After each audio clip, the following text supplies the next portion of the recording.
A finales de los años 90 y principios de los 2000, dos grandes franquicias de videojuegos rivales directos trasladarían esa misma rivalidad a la animación, teniendo a Pokémon y Digimon no solo compitiendo en el ámbito de las consolas, sino también en el anime y ganando cada uno sus respectivos fans. La popularidad de estos provocó que otras franquicias traten de emular esta temática para intentar sacar provecho del éxito de los monstruos de bolsillo y los monstruos digitales. Pero en aquel entonces, en este mismo ámbito, había otra franquicia que asomaba su cabeza y de alguna manera haciendo tercia en este duelo y que quizás sí estuvo a la sombra de los otros, pero que más de uno lo recordará con nostalgia y con mucho cariño. Me llamo Raven y el día de hoy hablaremos de Monster Rancher.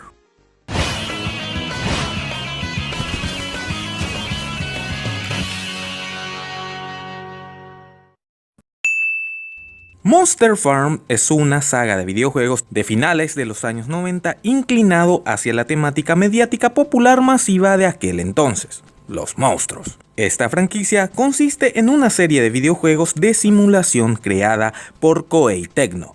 Es inevitable que esta franquicia de videojuegos sea comparada con Pokémon, pero ambos son totalmente diferentes. Mientras Pokémon básicamente es una colección de las criaturas, Monster Farm es una simulación de mascotas digitales. Exacto, igual a la competencia de Pokémon, o sea, Digimon. No obstante, sí comparte una similitud con la temática de los monstruos de bolsillo, el cual era criar y entrenar a estas criaturas para competir posteriormente en torneos. En los años 90, el videojuego de Monster Farm recibió críticas muy positivas, teniendo una buena recepción relativamente, constando de esta manera con un total de 14 videojuegos diferentes esparcidos en varias consolas como PlayStation, Game Boy, Microsoft Windows y Nintendo.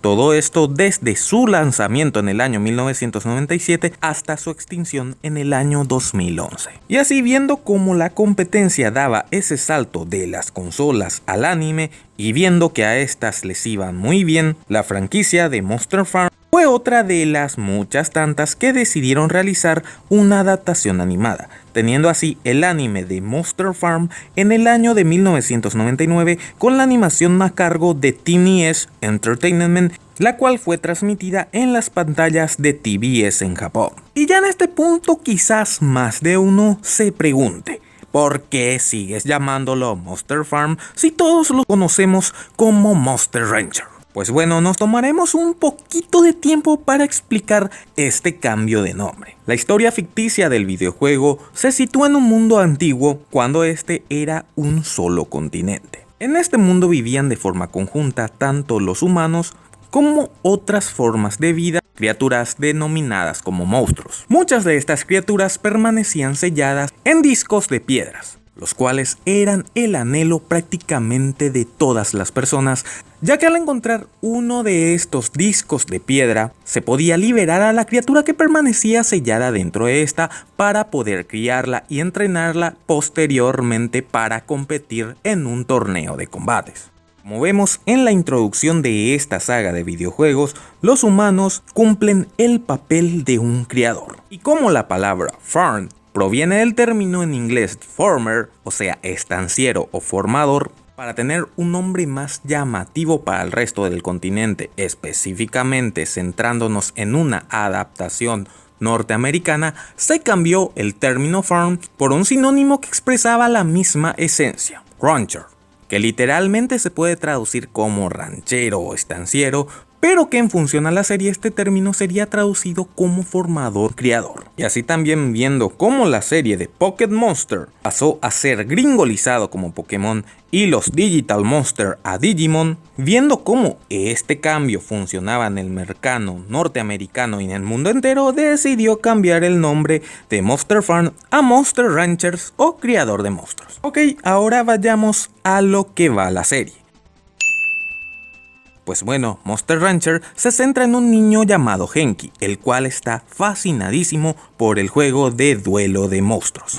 ¡Es hora del duelo! no Yugi, no esa clase de duelo, sino uno en videojuegos, ¿ok? De hecho, Genki resulta ser campeón de un torneo de estos juegos, por lo que como premio recibe un demo de un nuevo juego de esta franquicia, pero al probarlo, literalmente es absorbido y transportado en un mundo virtual paralelo.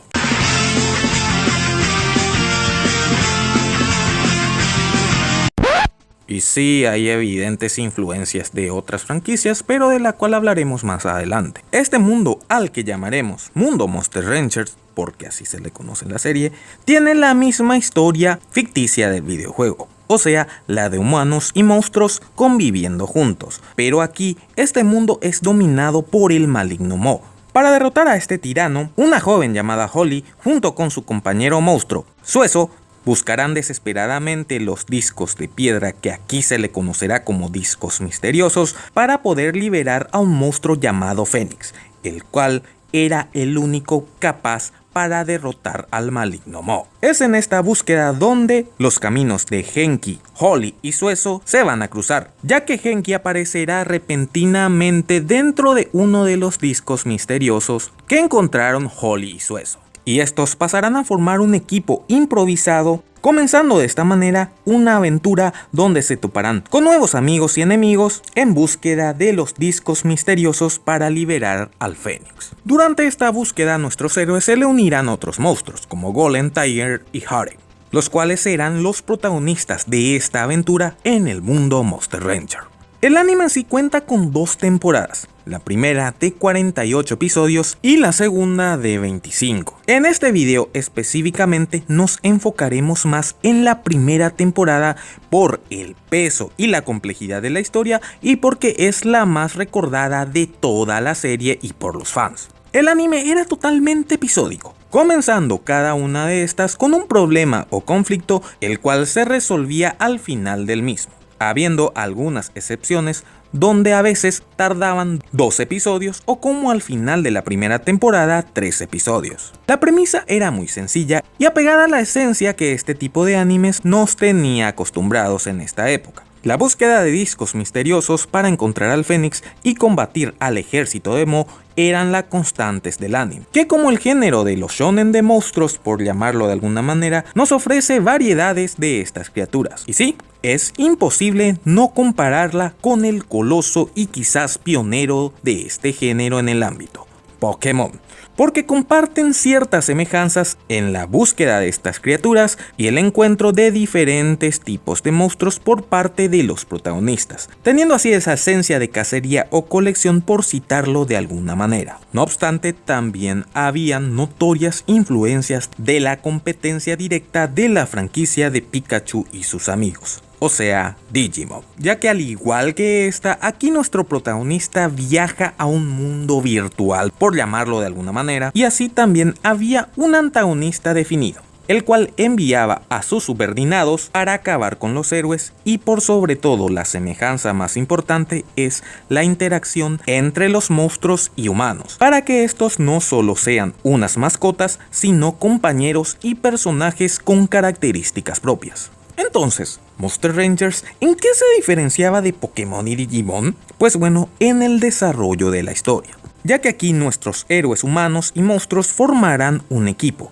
Y sí, en los primeros capítulos la serie nos da a entender que Sueso es compañero de Holly y Mochi de Genki, pero con el correr de los episodios esto deja de ser así, con la adición de Golem, Tiger y Harry, ya que aquí todos se ayudaban entre sí para hacerle frente a los problemas. Así también, Genki quizás sea el típico protagonista de los shounen de monstruos, pero se diferencia de los otros más populares de aquel entonces porque él tiene una participación muy activa dentro de la serie. No solo era el típico mirón que daba órdenes o porras a los monstruos, sino que en gran parte de la serie combatía cuerpo a cuerpo con los villanos, lo que nos lleva a otro punto distintivo de la serie con relación a los demás del mismo género. Los monstruos no tenían ningún tipo de evolución. El despertar de sus técnicas y su fortalecimiento físico era producto de la dedicación, preparación y de las experiencias que vivían dentro de la serie. dándole así cierta naturalidad en este ámbito sin necesidad de algún cambio en sus aspectos, sino que dichos cambios o fortalecimientos se reflejaban en combate. Otro buen punto de la serie es aquel que mencionamos anteriormente. Los monstruos también son personajes y muy complejos, con un pasado, con ideales y con características propias en los cuales la serie levemente profundizaba para que nosotros, espectadores, pudiéramos entenderlos, y que también se convertía en otra propuesta, ya que estos por sus personalidades tenían conflictos como grupo, lo cual le da otra pizca de naturalidad a la serie de cómo un grupo de personajes disfuncionales evolucionaron como equipo y terminaron siendo prácticamente como una familia. El villano Mo como antagonista no es tan entrañable, pero encaja con el planteamiento del anime, cumpliendo una labor correcta en este ámbito. De hecho, algunos de sus soldados eran más atractivos y complejos como villanos y personajes, como por ejemplo Pixie, Grey Wolf o el general Duraban, entre otros más.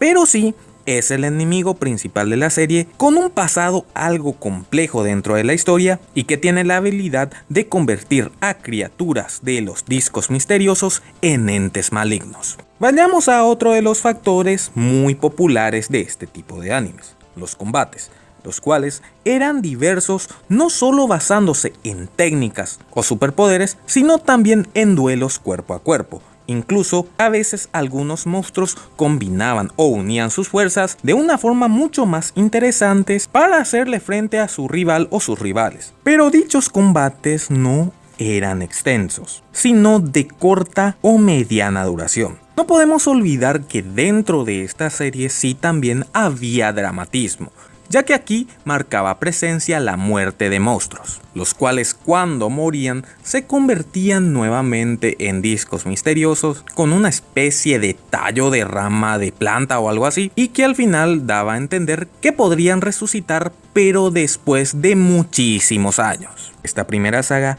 es mucho más compleja de lo que aparenta en los primeros episodios, por lo que sí hay que darle algo de tiempo y tener paciencia para engancharse a la serie, ya que poco a poco se añaden a la historia interrogantes, misterios y otros aditamentos para hacerlo mucho más entretenido y que levanten el hype por la batalla final, lo cual, como dijimos anteriormente, dura 3 episodios, con lo cual se le da cierto suspenso para llevarnos a la aparición del Fénix, el cual sí era impensado y fuera de contexto. Y sí, en este punto, si aún no vieron la serie, daré un breve spoiler, por lo que pueden saltar al minuto marcado en el primer comentario.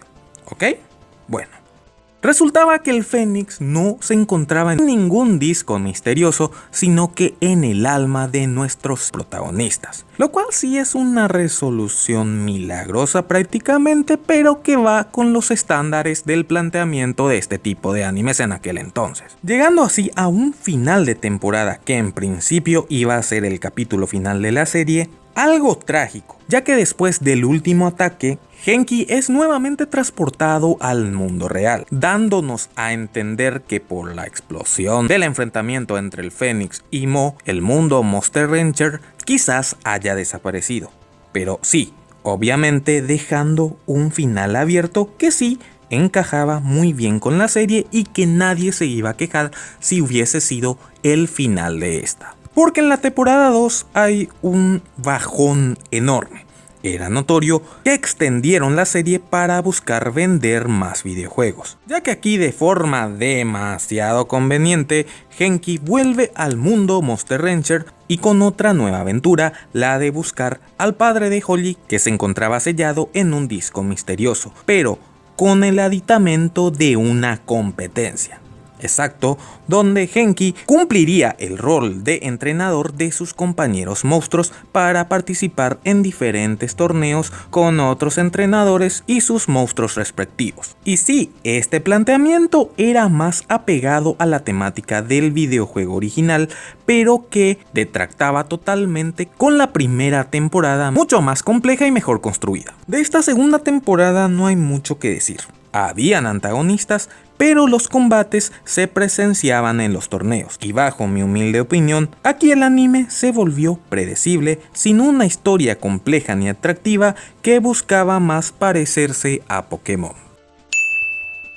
Ya entrando en el ámbito técnico, la animación es de mediana calidad, inclusive para los estándares de aquellos finales de los 90. Era totalmente impredecible en ese ámbito, ya que había capítulos con muy buenos diseños y movimientos, otros regulares y otros totalmente mediocres, pero que en general es correcta y cumplía.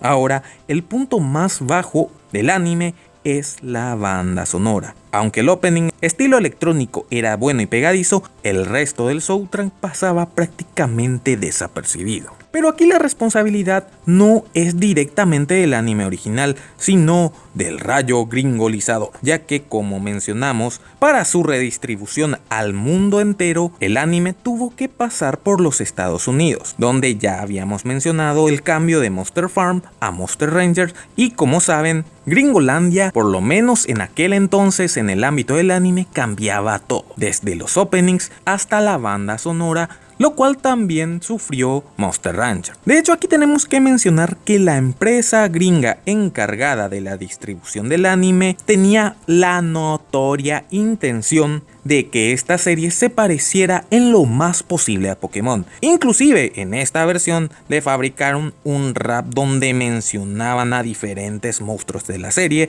tratando de emular al Poké-Rap.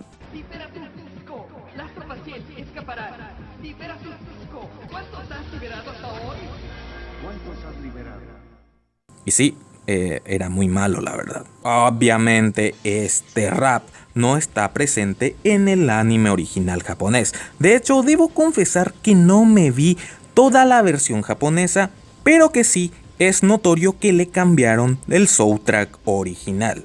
Por lo que en este ámbito el responsable quizás sea Estados Unidos, como también en algunas partes del doblaje latino, ya que al principio había términos muy básicos e inclusive en los primeros episodios el título del anime fue cambiado. Este se pasó a llamar Genki y los monstruos cibernéticos, pero luego, a pedido de la Fox Kids, canal que transmitía de forma continental la serie, este se cambió por el título estadounidense, o sea, Monster Rancher, cambiando así el coro del opening y la voz en off al final de este. Curiosamente, Canal 5, que en su momento emitió este anime, mantuvo ese primer opening y el primer título durante toda su emisión en pantalla. De hecho, luego del pedido de Fox Kids, algunos términos cambiaron con el correr de los capítulos, pero ya entrando en el doblaje latino en sí, fue estupendo. Teniendo en cuenta que fue una adaptación de un guión de Estados Unidos, poseía muy buenos diálogos adaptados e interpretaciones impecables. Por lo que podemos concluir que Monster Rancher es un muy buen anime, con una historia buena en su primera temporada, inclusive con ese final medio trágico hubiera quedado muy bien, pero que en un intento de extender la serie y vender más el videojuego, cayó en un pozo, convirtiéndose en una serie algo aburrida y predecible en su segunda temporada, que contrastaba completamente con el primer enfrentamiento con Mo.